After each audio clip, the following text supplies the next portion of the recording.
स्यादिलक्ष्यम् एकं नित्यं विमलमचलं सर्वधी साक्षिभूतं भावातीतं त्रिगुणरहितं सद्गुरुं तन्नमामि सद्गुरुं तन्नमामि।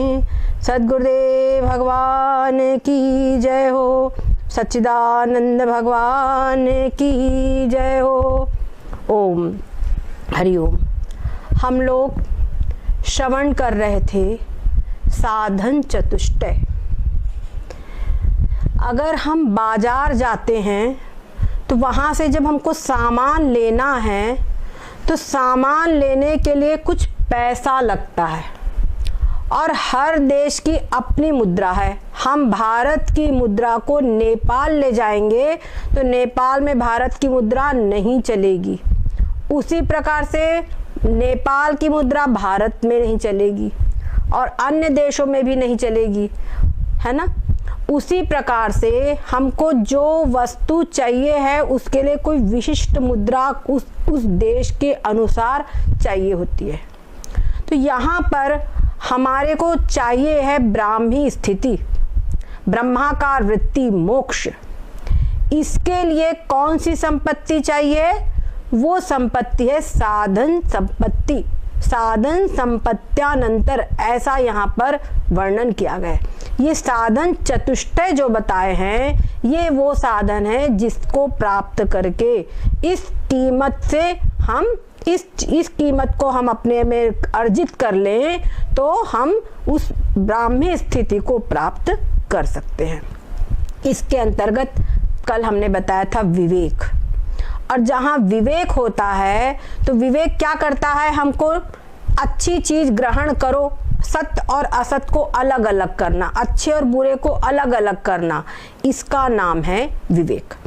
तो सत्य वस्तु क्या है उसको और असत वस्तु से अलग करना, इसी का नाम है विवेक। और फिर जब हम अलग करके करेंगे क्या? जो सद वस्तु है उसको ग्रहण कर लेना, सद वस्तु को ग्रहण कर लेना और जो असत वस्तु है उसका त्याग। साथ साथ में जो कुछ भी जो हमारा लक्ष्य है सद वस्तु, हमको चाहिए सत वस्तु। और सत वस्तु को प्राप्त करने के मार्ग में जो कुछ भी विघ्न है, जो कुछ भी उसके लिए ऑब्स्टेकल है, प्रतिबंधक है, यानी उसके प्राप्त करने से हम वो चीज अपनी पारमार्थिक वस्तु प्राप्त नहीं कर पाएंगे।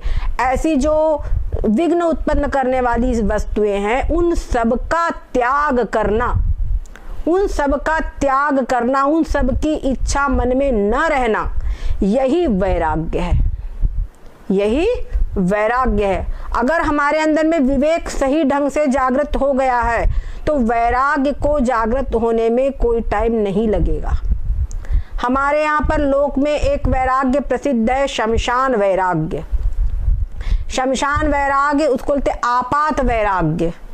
जैसे कि शमशान में गया, अपने स्वजन संबंधी मित्र आदि को किसी को मरते हुए देखा, उसके शरीर को उसका आधा संस्कार दिखता है तो उस समय पर मन में कुछ ग्लानि उत्पन्न होती है, हाय क्या यही सत्य है?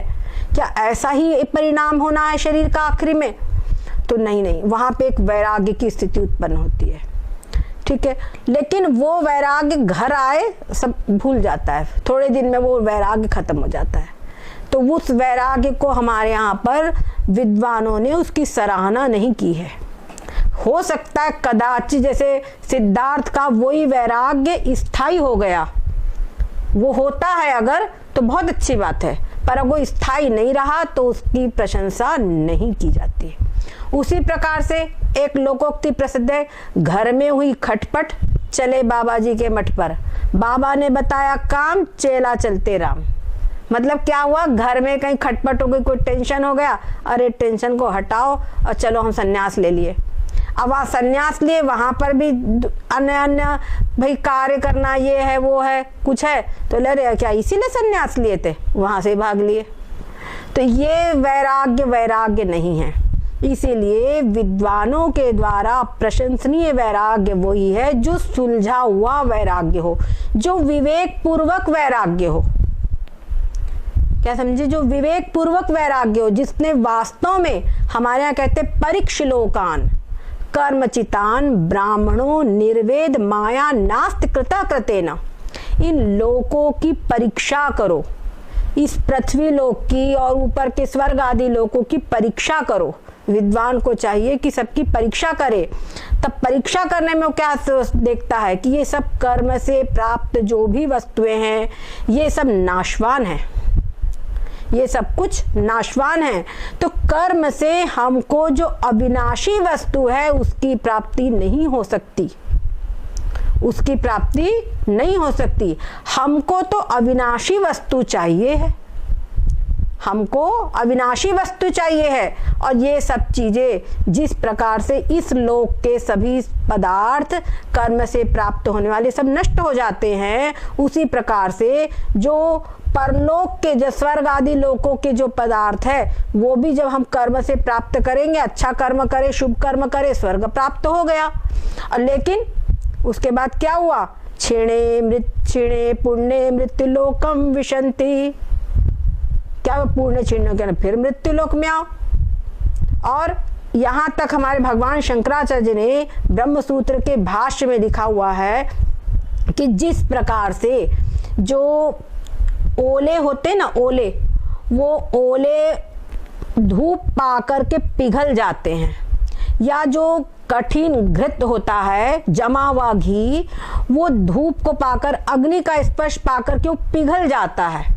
उसी प्रकार से जब किसी जीव के जो स्वर्ग में हैं, उस स्वर्ग में उसके जब पुण्य क्षीण हो जाते, पुण्य उसके समाप्त हो जाते हैं, तब उसको एक सूचना दी जाती है कि अब तुम्हारे स्वर्ग के यहाँ के पुण्य समाप्त हो गए हैं, तुमको मर्त्यलोक में वापस जाना है। तब उसको एकदम शौक लगता है, हाँ ये भोग छूट जाएंगे। उसको इतनी घोर आसक्ति होती है वो भोगों में कि भोग छूट जाएंगे, तो उसको इतना शौक लगता है, इतना शोक होता है कि शोकाग्नि में उसका जो स्वर्गीय शरीर होता है वो उस घी की तरह, उस बर्फ की तरह पिघल जाता है, मोम की तरह पिघल जाता है, और पिघल पिघल करके ही वो नष्ट हो जाता है और फिर मर्त्यलोक में आ जाता है।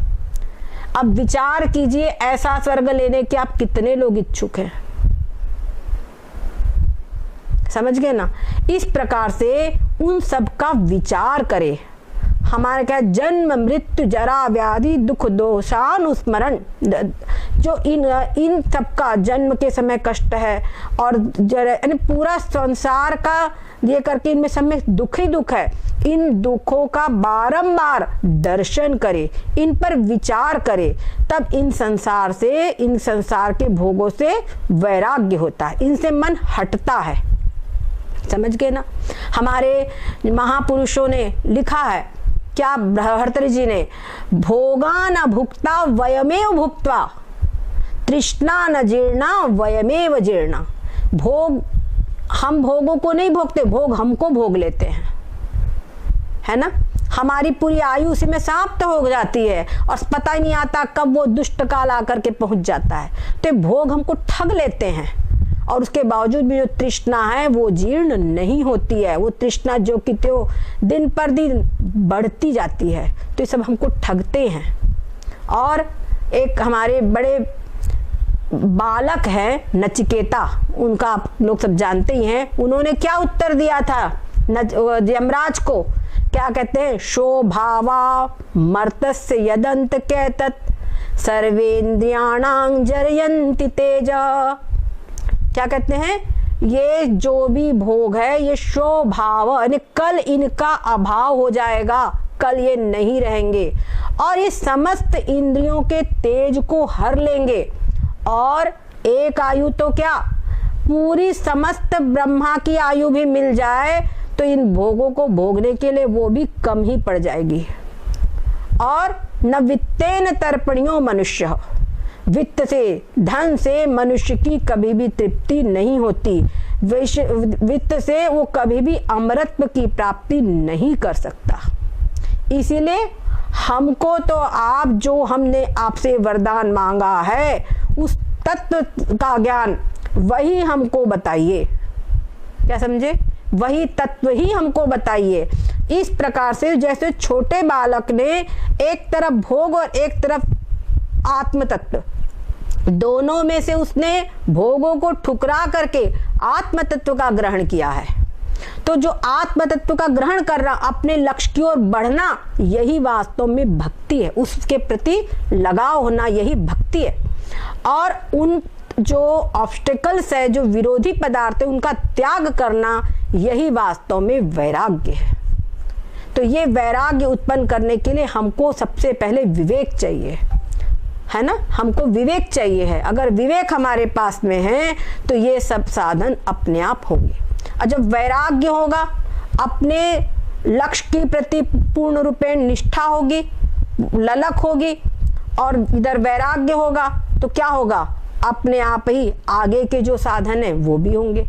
आगे के साधन क्या है, कहते हैं निगमाचार्य वाक्येषु भक्ति श्रद्धेति विश्रुता, है ना। विवेक, वैराग, खट संपत्ति है। तो खट संपत्ति में भी 6 चीजें हैं, शम दम श्रद्धा समाधान, और शम दम श्रद्धा तीसरी, समाधान उपराम, छठी तितिक्षा जानिए, भिन्न भिन्न यह नाम। ये 6 साधन है। तो सबसे पहले यहाँ पे श्रद्धा का वर्णन किया है। तो कहते हैं निगमाचार्य वाक्येषु भक्ति श्रद्धेति विश्रुता। निगम यानी वेद, जो हमारे शास्त्र है, और आचार्य ने हमारे सद्गुरु, और उनके वाक्यों में वो जो भी बोलते हैं, उनके वाक्यों में पूर्ण रूपेण आंख बंद करके विश्वास, आंख बंद करके जो उन्होंने कहा वो सत्य है, ऐसी निष्ठा, वो जो हमारे लिए करेंगे वो अच्छा ही करेंगे, इस प्रकार की निष्ठा, इस निष्ठा का नाम है भक्ति। उनके अंदर पूर्ण रूपेण विश्वास, इसी का नाम है भक्ति। और एक किसी के ऊपर एक छोटी सी हमको कथा याद आ रही है। अरे यार,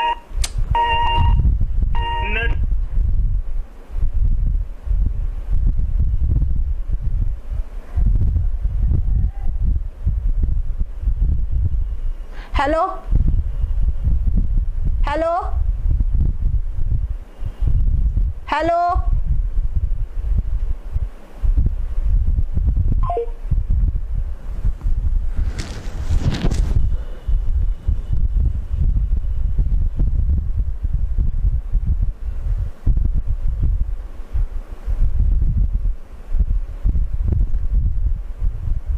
हेलो,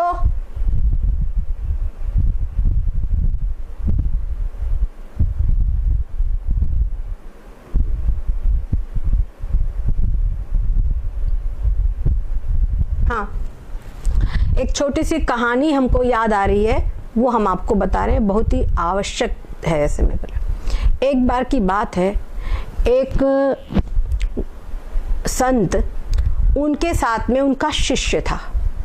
वो शिष्य को लेकर के कहीं जंगल के रास्ते से जा रहे थे। रात्रि का करीब 2 बजा होगा। तो शिष्य तो बालक था, तो बच्चों की नींद अधिक होती, वो सो रहा था। और जो संत थे वो रात को 2 बजे के करीब उठ गए अपना, और चुपचाप अपना ध्यान करने लग गए, बैठ गए। तभी शिष्य सो रहा था, तभी एक काला नाग आया और वो शिष्य को बिल्कुल डसना चाहता था। गुरुजी ने देखा तो रोक दिया, रुक रुक, तो इसको डस नहीं, इसको नहीं काटना। तो बोले मैं इसको काटूंगा जरूर। बोले क्यों क्यों काटोगे? देखो इसको मत काटो, इसको मनुष्य जीवन प्राप्त हुआ है, ऐसा सौभाग्य इसका मिला है, इसको मत छीनो। उन्होंने समझाया। तो सांप ने कहा नहीं, ये मेरे पिछले जन्म का शत्रु है, मैं इससे बदला लूंगा, मैं इसका खून पीऊंगा, मेरे को इसका खून चाहिए है। तो गुरुजी ने कहा कि इसको तेरे को खून चाहिए है ना, मैं खून तेरे को दे देता हूँ, पर तू मत काट, मैं तेरे को खून देगा, मेरी जिम्मेदारी। तो बोले, वो सांप ने कहा मेरे को इसके गले का ही खून चाहिए है। उन्होंने कहा अच्छा तेरे को मैं गले का खून दूंगा, बस ठीक है, पर तू मत काट, तेरे काटने से इसकी जिंदगी चली जाएगी, और तेरे को खून चाहिए है, मैं खून दे दूंगा तेरे को, बस तू संतुष्ट हो, तेरा भी काम बनेगा, इसका भी जीवन नष्ट नहीं होगा। सांप ने मान लिया बात। अब गुरुजी ने एक अच्छा तेज धारी वाला नुकीला चाकू उनके पास था, वो लिया, और जो शिष्य था उसकी छाती के ऊपर में बड़े आहिस्ता से बैठ गए। और उसके गले के अंदर में वो चाकू की नोक लगाई। जब चाकू की नोक लगाई तो स्वाभाविक कुछ दर्द हुआ, शिष्य की नींद खुल गई। उसने आंख खोला और देखा गुरुजी है, तो फिर आंख बंद कर लिया और गुरुजी ने फिर बड़े धीरे से उसके वहाँ से एक कटोरी में खून निकाल लिया और वहाँ पे अपना जड़ी बूटी लगाकर उसके घाव को बंद कर दिया। सांप को खून दिया, सांप संतुष्ट होकर के चला गया। अब गुरुजी उठ गए, कुछ देर में वो शिष्य भी उठ गया और उससे पूछा गुरुजी ने, ये बताओ कि जब तुमने मेरे को देखा कि मैं तुम्हारे ऊपर बैठ करके चाकू लगा रहा हूँ, तुमने आँख खोल करके देखा भी लेकिन तुम कुछ बोले नहीं। तो उसने उत्तर दिया कि गुरुजी मुझे दर्द हुआ नींद में तो मेरी आँख खुल गई, लेकिन जब मैंने देखा आप है तो मैंने समझ लिया कि आज इस चाकू से मेरा गला काटने में ही मेरा कल्याण है, इसीलिए मैंने तुरंत आंखें बंद कर ली। गुरुजी ने शिष्य को हृदय से लगा लिया, बोले बेटा वास्तव में आज तेरा गला काटने में ही तेरा कल्याण था। अगर वो गला ना काटते सांप काट लेता क्या होता। तो बस गुरु के प्रति इसी प्रकार की निष्ठा होना चाहिए। जब निष्ठा होती है तो उस शिष्य का अवश्य में वो कल्याण होता है। ओम। तो ऐसी जो निष्ठा है, ऐसी जो भक्ति है, इसी का नाम है श्रद्धा। कहते हैं श्रद्धा जो है अनायास हो जाती है। श्रद्धा जो है कहते बावरी श्रद्धा, ऐसा कहा जाता है, बावरी श्रद्धा अमृत घट पी गई। ओम। चित्ते, अब आगे कहते हैं समाधान क्या है। समाधान कहते हैं चित्ते एकाग्रं तु सल्लक्ष्ये समाधानमिति स्मृतम। चित्त का एकाग्र करना, कहाँ? अपने लक्ष्य में। जो अपना लक्ष्य क्या है? सद्वस्तु।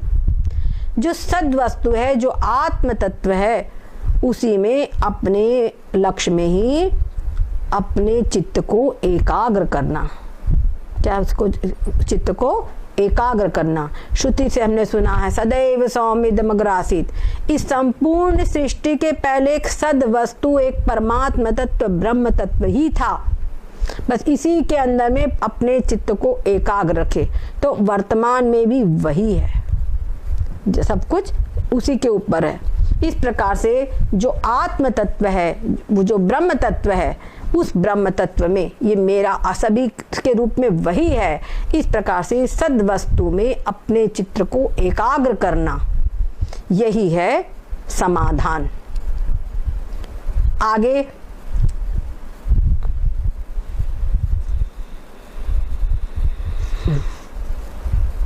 एक शम और दम, ये थोड़ा सा छूट गया था।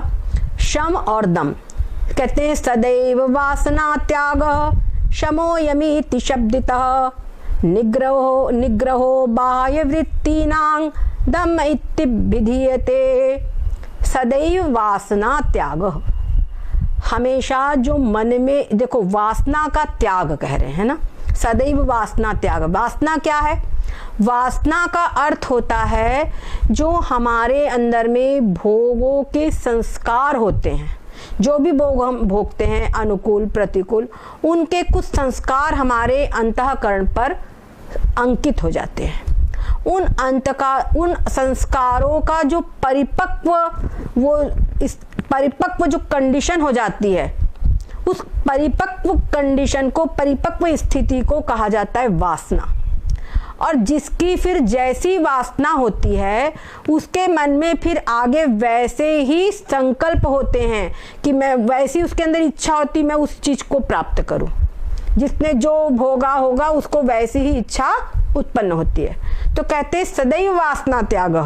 अगर उसके अंदर में समस्त प्रकार की वासनाओं का त्याग होगा, तभी आगे की इच्छाएं उसके अंदर में बंद होगी।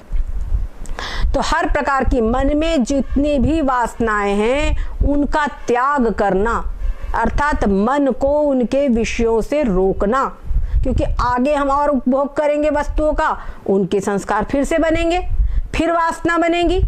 तो इसीलिए समस्त कामनाओं का त्याग करना, ये मन से समस्त कामनाओं का त्याग करना, इसका नाम है शम।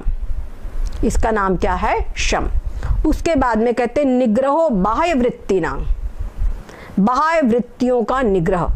जो इंद्रियां हैं वो भी इधर उधर भागती है, अनायास हाथ चला जाता है, अनायास जिह्वा है वो चंचल हो जाती है, ये चीज़ खाना है, अनायास नेत्र चंचल हो जाते हैं दृश्य को देखने के लिए, अनायास कान चंचल हो जाते हैं किसी संगीत आदि किसी चीज़ को सुनने के लिए, है ना, परनिंदा सुनने के लिए और भी बहुत सी बातों में। तो वहाँ जैसे ये जो इंद्रियां हैं ये जो चंचल होती है, इन इंद्रियों को भी उनके विषयों में जाने से रोकना, शब्द स्पर्श रूप रस गंध में जाने से इनको रोकना, ये है दम। और यहाँ पर अभी इनको क्या है, एक तो जबरदस्ती पकड़ना और एक है विवेक पूर्वक पकड़ना, है ना, एक है विवेक पूर्वक इनको समझा के अपने कंट्रोल में रखो। जैसे छोटे बच्चे हैं, क्या छोटे बच्चों को शुरू से ही आप समझा दीजिए कि तुम्हारे को ये जो व्यसन होते हैं, शराब पीना, तंबाकू खाना आदि आदि, इसके क्या नुकसान है। उनमें अगर इस संस्कार बीज में पड़ जाएंगे तो कभी वो कुसंगत में पड़ने पे भी ये संस्कार उनके काम करेंगे और वो उन व्यसनों में नहीं पड़ेंगे। और यदि वो व्यसन में एक बार पड़ गए, तमाम लोग देखो व्यसन में पड़े हुए, तमाम नशा मुक्ति केंद्र है, परंतु वो समझता है उनको कि ये चीज़ गलत है। अपने बच्चे को वो भी शिक्षा देंगे कि बेटा नशा नहीं करना। अगर अपना बच्चा उनको नशा करते दिख गया, बिगड़ी सिगरेट पीते दिख गया तो तड़ तड़ मारेंगे, लेकिन खुद बलात् वहाँ पर बहे जाते हैं, है ना। तो इसीलिए इनको कंट्रोल में करना विवेक पूर्वक सबसे बड़ी बात है। और ये होते निब इन द बड, अगर कोई अंकुर है पेड़, जैसे बड़ का पेड़ है, उसमें जरा सा अंकुर टूटा, उसको तुम अंकुर उठा उसमें तुम मसल दो, मसल जाएगा। अब जब विशाल पेड़ बन गया उसके बाद मसल सकते हो, बहुत मुश्किल पड़ जाएगा फिर उस पेड़ को काटना। इसीलिए पहले से ही इन सब चीज़ों को कंट्रोल में रखना ही विवेक है। कहते हैं ना, prevention is better than cure. अब आगे है उपरति। उपरति यानी क्या है, विषयभ्य परावृत्ति परमोपरति सा। विषयों में परावृत्ति, विषयों से एक तो है, हमने आपको बताया था वैराग्य, है ना। तो जो वैराग्य है वो वैराग्य क्या है, जो भोग वस्तु है उनकी अनिच्छा। और ये जो अनिच्छा है इसकी जो पराकाष्ठा है, वैराग्य की जो पराकाष्ठा है वो है उपरति, यानी सहज रूप से चित्त वहाँ पे जाना ही नहीं। चित्त वस्तु वहाँ रखी रहने, तो निगेटिव चिंतन भी नहीं और पॉजिटिव चिंतन भी नहीं। एक होता है कि हम इस चीज़ को नहीं लेते, हम इस चीज़ का त्याग कर दिए, तो त्याग कर दिए तो वो त्याग कर दिया है इसका चिंतन तो कर रहा है ना। लेकिन यहाँ पर वो भी नहीं है। एक सहज स्थिति में, अभी मान लो बताया था काक विष्ठावत वैराग्य, तो हम कोई व्यक्ति कभी हम करता है क्या कि हम कव्वे की विष्ठा नहीं ग्रहण करते हैं या किसी भी प्रकार की विष्ठा को ग्रहण नहीं करते, ये प्रकार का हम कोई करता है क्या, कभी नहीं। वो लेने की चीज ही नहीं है, तो उसमें क्या नहीं लिया तो वैसे ही उसके लिए ये सब सामान्य, बस शरीर निर्वाह होता रहे, जो भी उपलब्ध हो रहा है शरीर की आवश्यकता, उसका स्वास्थ्य उसके धर्म के अनुसार, बस इससे ज़्यादा उसको कोई भी कामना नहीं। एक सहज ही उसका स्वभाव ही ये बन गया है, उसका नाम है उपरति। वैराग्य की जो परम उच्च अवस्था है वो। आगे है सहनं सर्व दुखानां तितिक्षा सा शुभामता।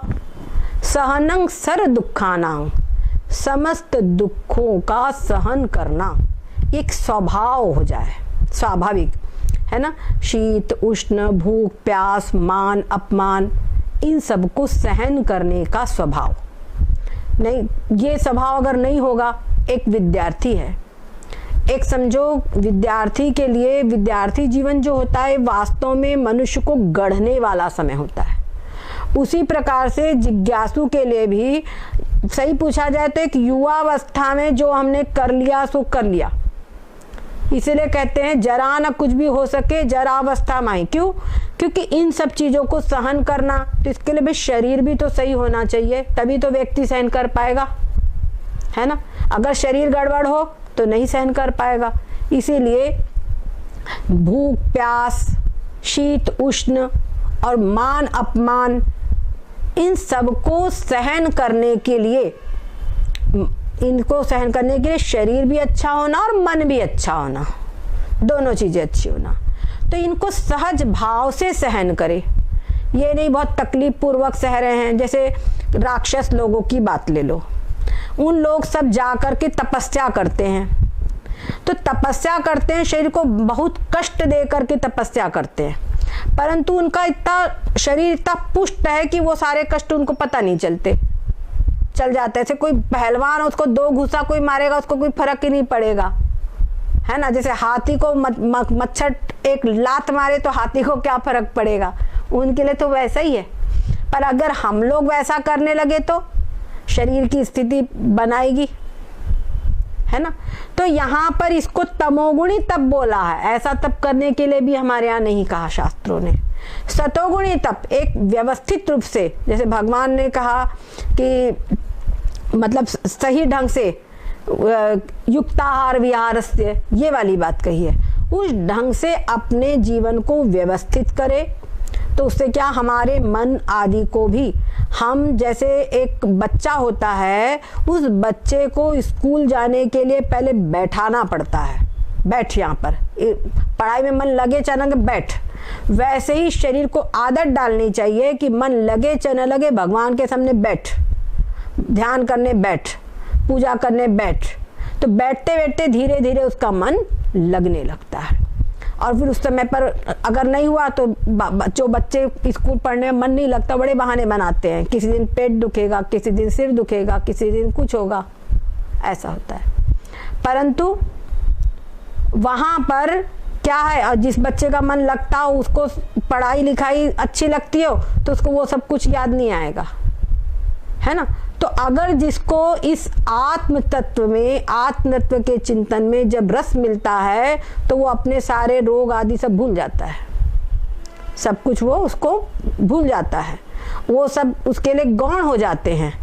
छोटे बच्चों को खेल अगर दिख जाए तो उनको बुखार उखार की परवाह नहीं रहती ना, उसी प्रकार से ये सब चीजों की परवाह ना होवे, बस इस आत्म तत्व का चिंतन ही मेरा लक्ष्य है, उसी दिशा में बढ़ने की उसका स्वभाव हुए, तो वो है तितिक्षा इसमें ने। और फिर हमने श्रद्धा और समाधान आप लोगों को बता ही दिया है। तो इस प्रकार से ये 6 संपत्ति, इसको खट संपत्ति कहा गया, शम दम श्रद्धा समाधान उपरति और तितिक्षा, ठीक है।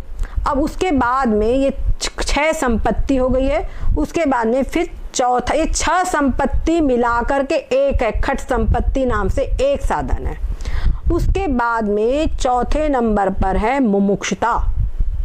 मुमुक्षुता यानी क्या? मुमुक्षुता का अर्थ होता है मोक्ष की इच्छा, मोक्ष की इच्छा। कहते संसार बंध निर्मुक्ति कथं में स्यात् कथा कदा विधे इतिया सुदृढ़ा बुद्धिर वक्तव्या सा मुमुक्षुता।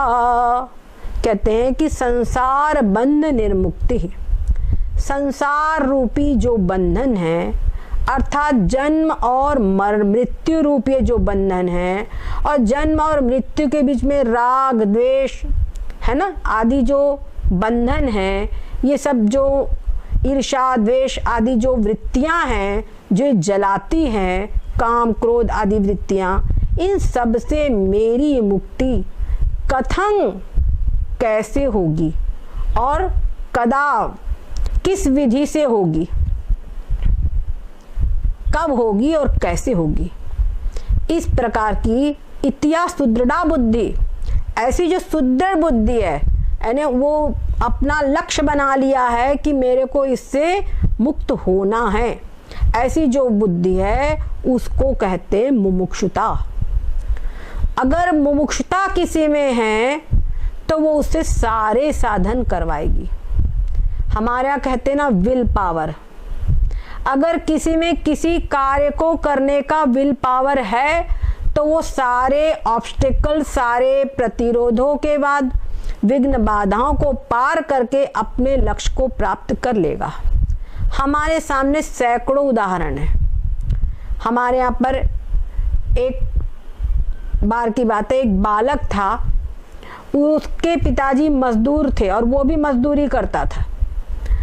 दिन में मजदूरी करता और रात्रि में जो रात्रि कालीन क्लासेस होती गांव में, उनको ज्वाइन कर लिया। और वो भी ज्वाइन कैसा, उसके पास पैसे थे नहीं देने को, तो शिक्षक से आज्ञा ली मैं क्लास के बाहर बैठ जाऊं। ठीक है बैठ जाओ भाई, क्या हर्ज है, बैठ जाओ। क्लास के बाहर वो बैठ गया और याददाश्त इतनी उनके पास न पुस्तकें थी न कुछ थी, उतना एक विल पावर था कि उसके पास कोई साधन न होते हुए भी उसने अंदर के बच्चों से अधिक अंक लाया। और यही बच्चे की लगन थी। उसने जीवन में इतने कठोर संघर्ष किया और आखिर एक दिन अमेरिका का राष्ट्रपति बना, जिनका नाम था अब्राहम लिंकन।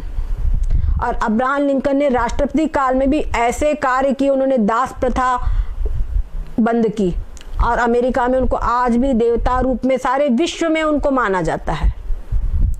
हमारे भारत के ही प्रधानमंत्री लाल बहादुर शास्त्री, उनके पास बचपन में नदी पार करने को पैसे नहीं रहते थे। वो इस स्थिति के अंदर में उन्होंने संघर्ष किया और एक दिन भारत के प्रधानमंत्री बने।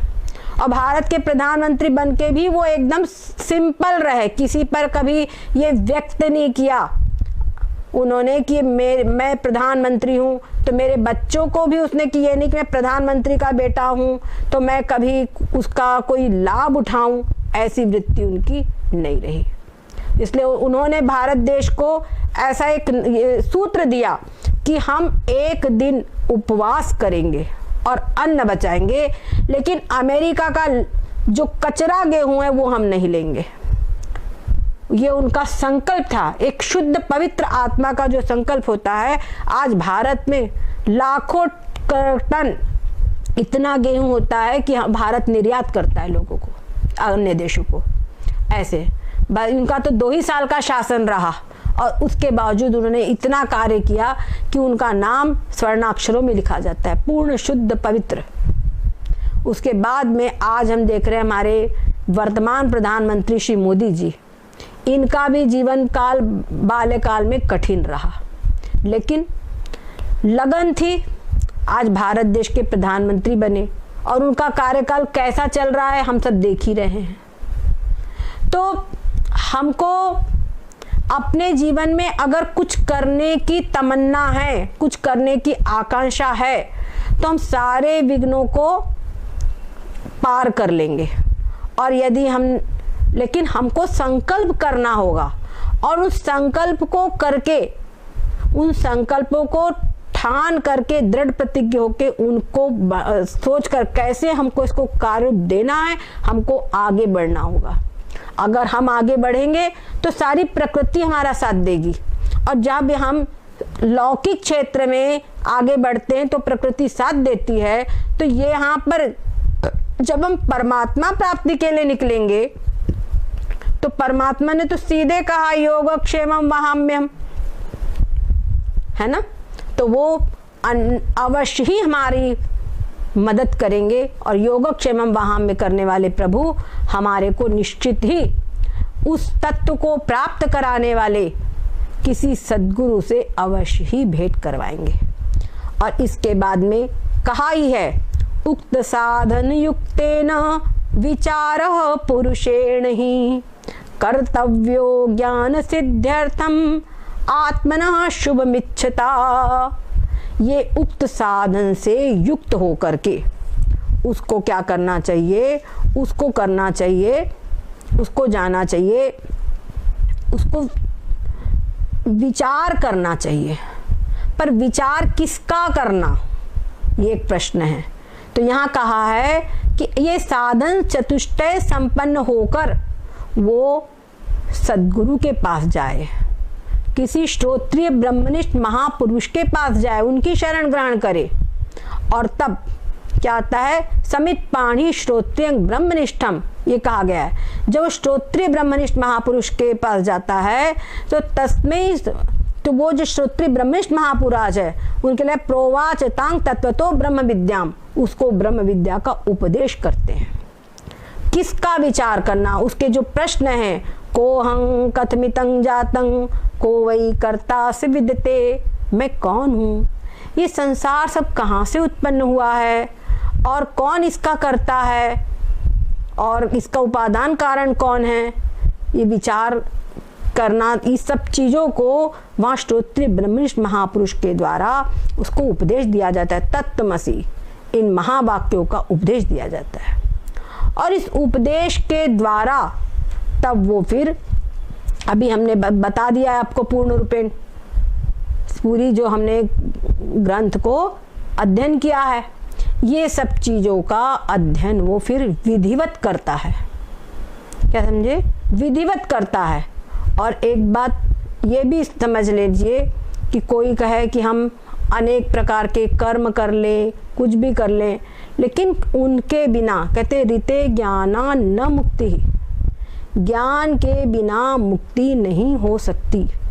पक्की बात है। क्यों नहीं हो सकती, क्योंकि अगर ये संसार जो है ये पूरा अगर सत्य होता तो सत्य वस्तु, जैसे हमारे को कहीं पर सच्चा एक, कहीं जा रहे हो और एक सांप निकल आवे, तो उस सांप की निवृत्ति कैसे होगी, किसी डंडा आदि से ही होगी, कोई लाठी डंडे से ही उसको मारोगे तभी उसकी निवृत्ति होगी।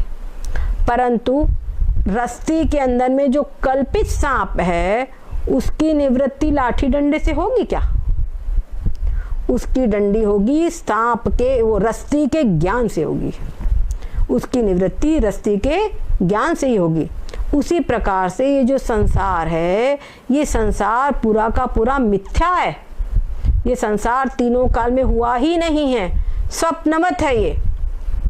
तो इसकी जब निवृत्ति होगी तो इसके अधिष्ठान के ज्ञान से ही इस संसार की निवृत्ति होगी। और सद्गुरु की जो सेवा, वहां पर कहा सद्गुरु की सेवा, पूर्ण रूपेण सद्गुरु की सेवा करे। वहां पर जैसे गुरु देवताओं के होते हैं ना पुरुष चरण, गायत्री पुरुष चरण है ना, उसी प्रकार से सद्गुरु पुरुष चरण, यानी सद्गुरु की, जैसे आपने पढ़ा होगा राजा दिलीप, उनको जब कोई संतान नहीं थी तब उनके गुरुदेव वशिष्ठ जी ने इसका कारण उनको बताया कि वो कामधेनु को प्रणाम करना भूल गए थे, तब कामधेनु उनको श्राप दिया था।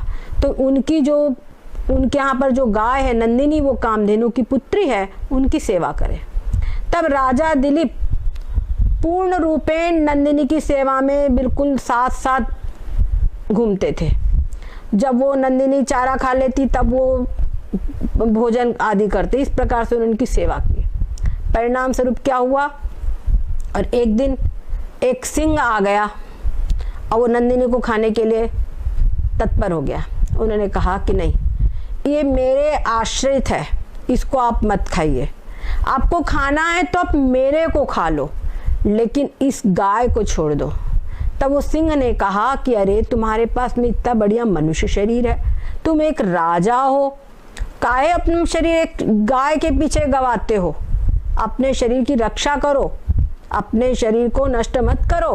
अरे गाय का है क्या है, जाने दो इसको, इसको मैं खा के अपनी भूख मिटा लूंगा, मैं चला जाऊंगा।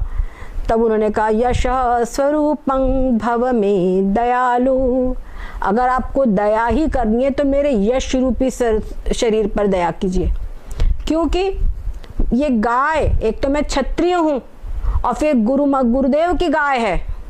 इस प्रकार से अगर इसकी जान देकर मैं अपनी जान बचा लिया तो ये मेरे लिए बहुत कलंक होगा, ये तो मेरे लिए बहुत कलंक होगा, मानवता भी नहीं है ये। मैं क्षत्रिय राजा का धर्म है तो कहते तो मानवता भी नहीं है कि दूसरे की जान देकर अपनी जान बचा लेना। इसलिए अगर तुमको कृपा करनी है, दया करनी है तो मेरे यश रूपी स्वरूप पे करो।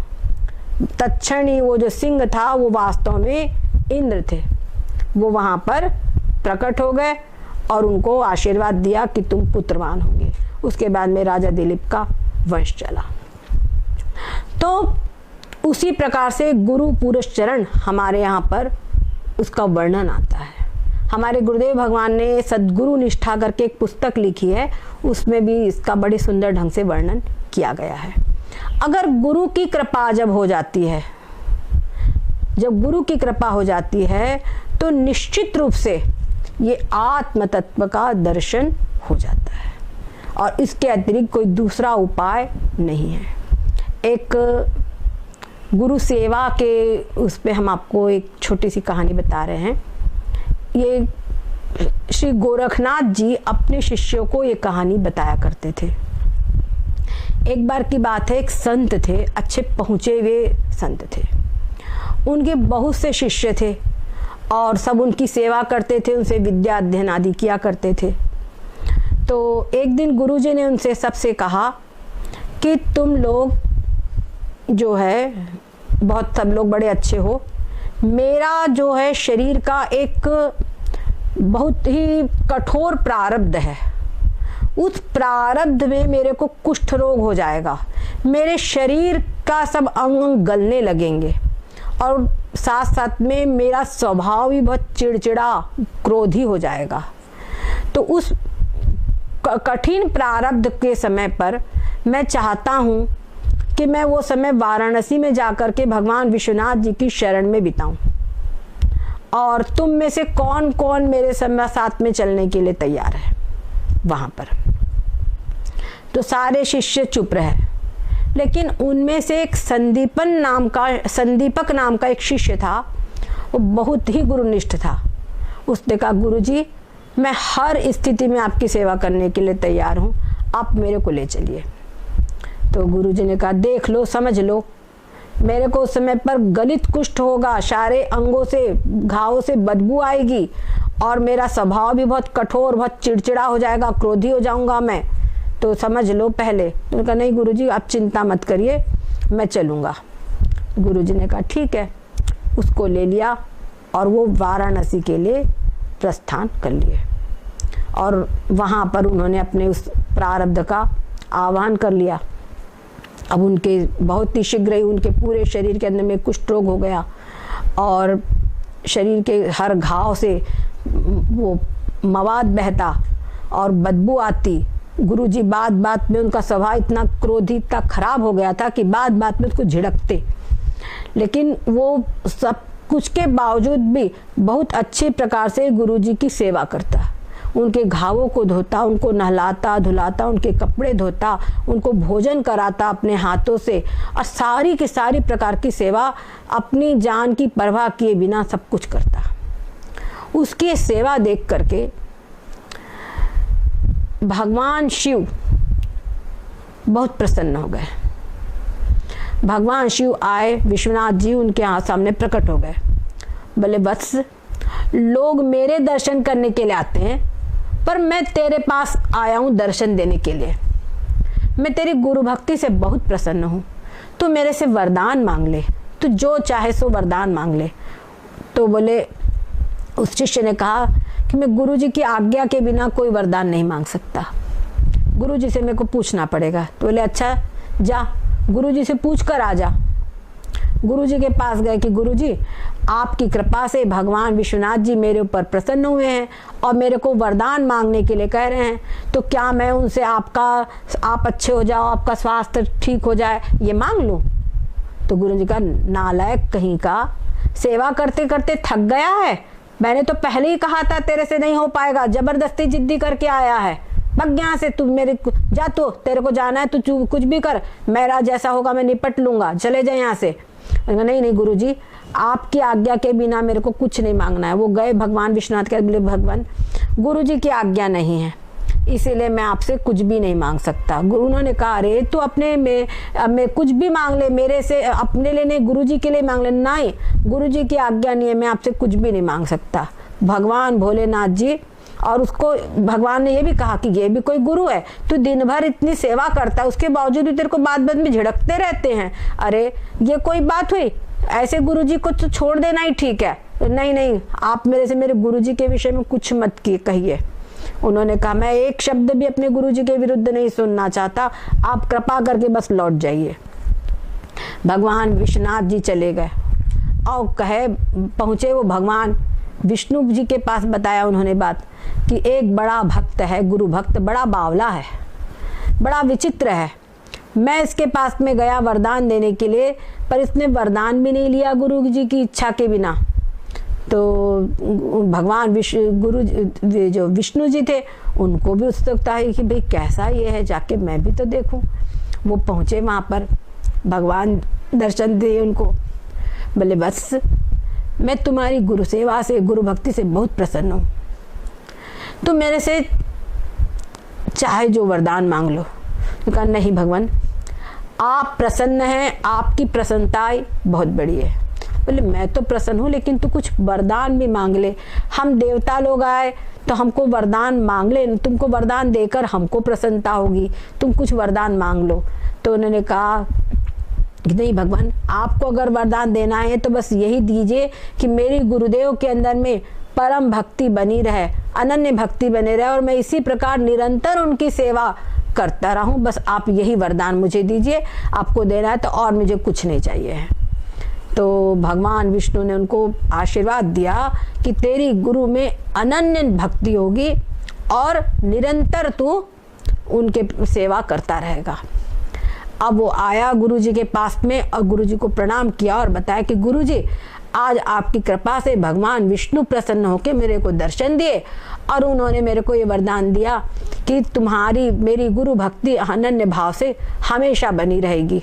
और गुरु जी, मेरे को आपके अतिरिक्त कुछ भी नहीं चाहिए है, बस आपकी भक्ति मेरे प्रति, मेरे मन में आपके प्रति भक्ति बनी रहे, मैं हमेशा आपकी सेवा करता रहूं, बस यही मेरे को आशीर्वाद चाहिए। गुरु जी ने जब ये सुना तो उसको अपने हृदय से लगा लिया। बोले वत्स, तेरे पास सारी सिद्धियां हो जाएगी, तेरे पास, मैं तेरे से खूब प्रसन्न हूँ, तेरे पास सभी प्रकार की सिद्धि होंगी। कहा गुरु जी, मेरे को कोई सिद्धि नहीं चाहिए, मेरे को कोई भौतिक सिद्धि अगर नहीं चाहिए, मेरे को केवल एक जो ब्रह्म ज्ञान है वही मेरे को चाहिए, जो पारमार्थिक तत्व है वही मुझे चाहिए, मुझे कुछ भी नहीं चाहिए। और हमेशा आपसे बढ़कर मेरे लिए कुछ भी नहीं है, केवल आपकी सेवा मैं करता रहूँ, आपकी अनन्य भक्ति मेरे में रहे, यही आप मुझे आशीर्वाद दीजिए। तो गुरु जी ने बोला कि बस ये सब कुछ मैं तेरे से केवल अपने शिष्यों की परीक्षा ही कर रहा था। और अचानक उसने देखा कि गुरुजी का कुष्ठ उष्ट सब गायब और गुरुजी का शरीर पूर्ववत बिल्कुल स्वस्थ और प्रसन्न गुरुजी हो गए। तो इस प्रकार से पूर्ण रूपेण गुरु के अंदर में, हर स्थिति के अंदर में जो भक्ति है वही भक्ति ही इस आत्म तत्व की प्राप्ति कराएगी, इसमें दो मत नहीं है। और हम जो भी ग्रंथ उठा करके देखें, जिस भी महापुरुष को देखें, तो वो उनका उपदेश वो यही बताएंगे। जैसे हमारे जड़ भरत जी श्रीमद् भागवत में उन्होंने बताया कि ये जो आत्म तत्व है ये सिद्धि ऐसे नहीं प्राप्त होती, बिना महत्पाद रजोभिषेकम, महापुरुषों की चरण धूलि से अपने को नहलाए बिना ये तत्व ज्ञान प्राप्त नहीं हो सकता, ये उन्होंने भी कहा। अब महापुरुषों की चरण धूलि से नहलाना का मतलब क्या हुआ? उनके पास रहो, उनके सानिध्य में रहो, तो उनके शरीर से कुछ विशिष्ट किरणें निकला करती है, वो तरंगे जो निकला करती है वो शिष्य का कल्याण करती है, वो संस्कार आते हैं। जैसे कोई टीबी का पेशेंट हो तो टीबी उसके आसपास रहने वाले को टीबी हो जाएगी। आप देखो, आपके साथ में अगर कोई चिड़चिड़े स्वभाव का व्यक्ति हो तो पता नहीं क्यों अजीब सा, वो आपसे कुछ भी ना बोले तब भी दिमाग में कुछ कुछ होने लगेगा। और कोई शांत अच्छे स्वभाव का व्यक्ति हो, वो भले ही आपसे कुछ ना बोले तब भी आपके मन में संतुष्टि रहेगी। तो जो श्रोत्रिय ब्रह्मनिष्ठ महापुरुष होते हैं वो जहाँ पर वो स्थित होते हैं, हमारे यहाँ नैमिषारण्य का एटमॉस्फेयर बहुत शांत है। क्यों? आप देखें जरा पीछे इतिहास में जाकर के देखें तो यहाँ पर 88,000 ऋषियों की तपस्थली है। ये यहाँ पे बहुत से ऋषियों ने तपस्या की है, तो इसलिए यहाँ एक वातावरण में विशेष रूप से शांति है, अभी भी शांति है। अब बहुत कुछ यहाँ विकास होता जा रहा है और वास्तव में ये विकास जब होता है और अध्यात्म तत्व का, ब्रह्म विद्या का जो चिंतन अगर कम होता जाता है तो वास्तव में वो तीर्थों का जो सत्व है उसको, उसका जो तेज है उसका हास होता जाता है। हम अपने आश्रम में बोले हमारे गुरु महाराज वो भले ही अपने जब रहेंगे तो अपने विद्यावान में बंद रहेंगे, लेकिन अगर वो आश्रम से कहीं गए हैं तो ऐसा लगता है बड़ा सन्नाटा छाया हुआ है। और वो रहे भले ही विद्यावान में अपना बंद दरवाजा रहें, लेकिन ऐसा लगता है कि आश्रम बराबर है, पता नहीं क्यों एक अलग सी निश्चिंतता होती है।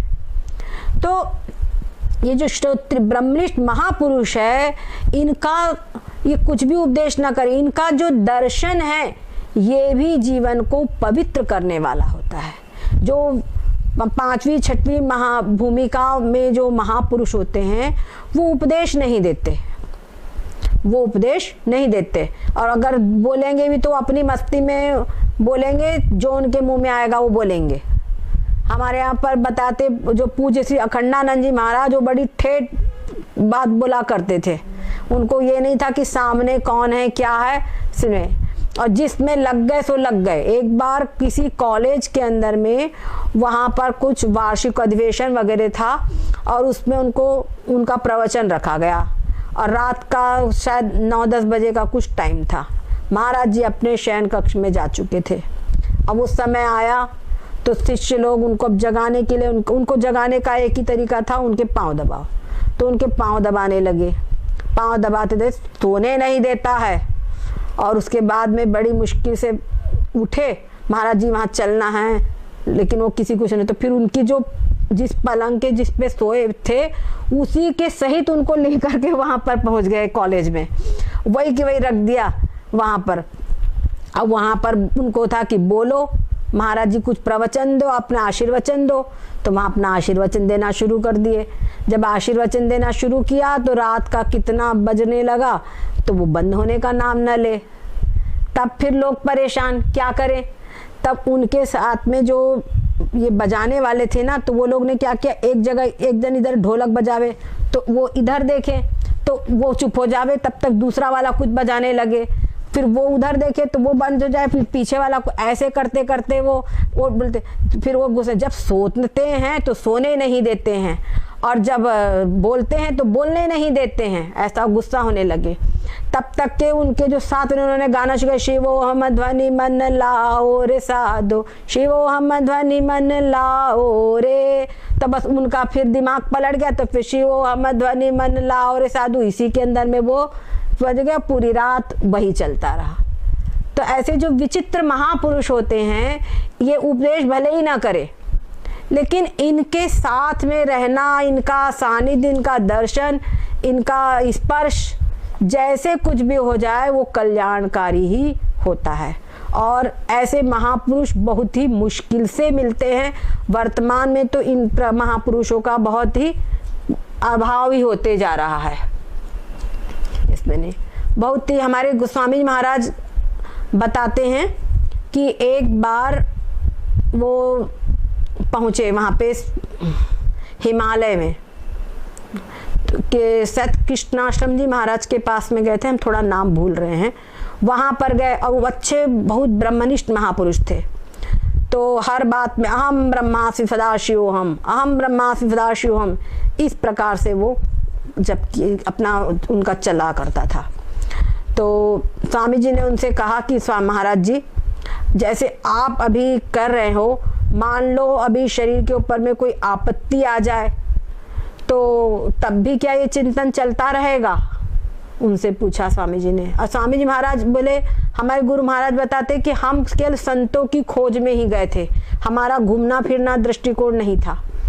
तो वो बोले कि बड़े से बोले, शरीर की चटनी पीस जाए, शरीर की पूरी चटनी पीस जाए तो चटनी के एक एक कण में से आवाज आएगी, अहम ब्रह्मास्मि सदाशिवोहम। ऐसे महापुरुष थे। तो ऐसे, और उन्होंने फिर एक कहानी सुनाई। वो कहे कि एक बार की बात है, एक चोर था, उस चोर ने राजा के यहाँ पर पे चोरी की और भाग गया वहाँ से। अब मंत्री ने उसको देख लिया गया, उसको चोरी कर मंत्री और राजा दोनों उसके पीछे निकले। अब वो एक जगह पर युद्ध हुआ था और मैंने युद्ध होने के बाद में सब लाशें कटी वटी सब पड़ी हुई थी। तो राजा ने कहा वो तो भाग गया। तो मंत्री का नहीं महाराज, वो चोर इसी में है कहीं पर। तो बोले कैसे पता करे? तो बोले महाराज आप हर अपने सिपाहियों को आज्ञा दे दीजिए कि हर लाश को छेदे। तो गए भाले से हर लाश को छेदा, हर लाश को छेदा। बोले अगर जो वो भी उन्हें यहाँ पे लाश बनकर पड़ गया, जो होगा तो चोर चिल्लाएगा, लेकिन कहीं पर भी पता नहीं हुआ, वो चोर नहीं मिला। तो राजा ने कहा वो नहीं है यहाँ। मंत्री का नहीं महाराज, वो यहीं आप घोषणा कर दीजिए कि चोर आ जाए सामने तो उसको आप कोई दंड नहीं देंगे और उसको माफ कर देंगे, उसको पुरस्कार देंगे, आप घोषणा कर दीजिए। राजा ने घोषणा कर दी कि चोर जो है उसको हमने माफ किया, अगर चोर इस बीच में है यहाँ पर तो आ जाए, उपस्थित हो जाए, उसको हम पुरस्कार देंगे। और बस 2 ही मिनट के अंदर में चोर आ गया, उसके जांग से खून बह रहा था। तो राजा ने उनसे पूछा गया कि क्यों भाई तुमने मतलब ये जब भाला लगा तो तुमने चिल्लाया नहीं? समझ गए कि इसको भाला लगा, चिल्लाया नहीं। तो उसने कहा राजन जब मुर्दे का स्वांग तो आहा का क्या काम। उसने उत्तर दिया जब मुर्दे का स्वांग तो आहा का क्या काम। जब मुर्दे का स्वांग मैं कर रहा हूं तो अब आहा क्या, मुर्दा कहीं आहा करता है तो फिर स्वांग पूरा पूरा हो। तो वैसे ही उन्होंने कहा कि बस ये जो शरीर है ये मुर्दा है और जो मैं आत्मा हूँ सच्चिदानंद स्वरूप। तो अगर इस शरीर की पूरी चटनी पीस जाएगी तो एक एक कण कण में से फिर भी आवाज आएगी अहम ब्रह्माफि फदाशिवहम। तो कोई भी इस नहीं है। तो ऐसी उनके पास में अद्भुत ब्रह्मनिष्ठा थी। आज सच पूछा जाए तो ऐसी अद्भुत ब्रह्मनिष्ठा वाले महापुरुष भी हमको देखने के लिए, उनके दर्शन करने के लिए नहीं अवेलेबल है। ये हम लोगों का बहुत अच्छा मतलब भाग्य नहीं है। बस यही कहेंगे कि बस हम उनकी बातों को सुन करके प्रेरणा लेवे और उस पथ पर चले और जहाँ तक हो सकते अपने भगवान से प्रार्थना करें कि हमको आप अपना पारमार्थिक स्वरूप का दर्शन कराइए। तो इसी में हम आगे बढ़े। सद्गुरुदेव भगवान की जय हो, सच्चिदानंद भगवान की जय हो। और इसी प्रकार से ये साधन चतुष्टय संपन्न होकर हम पूर्ण रूपेण आत्मविद्या का ब्रह्म विद्या का अनुसंधान करें, ब्रह्मानुसंधान करें, इस ब्रह्माभ्यास को करें। हम अच्छे ग्रंथ पढ़े जिनके अंदर में वैराग्य का उपदेश दिया हो और ब्रह्म विद्या का उपदेश दिया हो, जैसे विवेक चूड़ामणि है आदि आदि। तो इन ग्रंथों को हम पढ़ें और खूब सत्संग करें तो बस ये मनुष्य जीवन को हम सफल बना ले, उससे महिम सदा स्थित इस स्थिति में पहुँचे। शुक सनकादिकों को हम अपना आदर्श बनाएं। सद्गुरुदेव भगवान की जय हो, सच्चिदानंद भगवान की जय हो।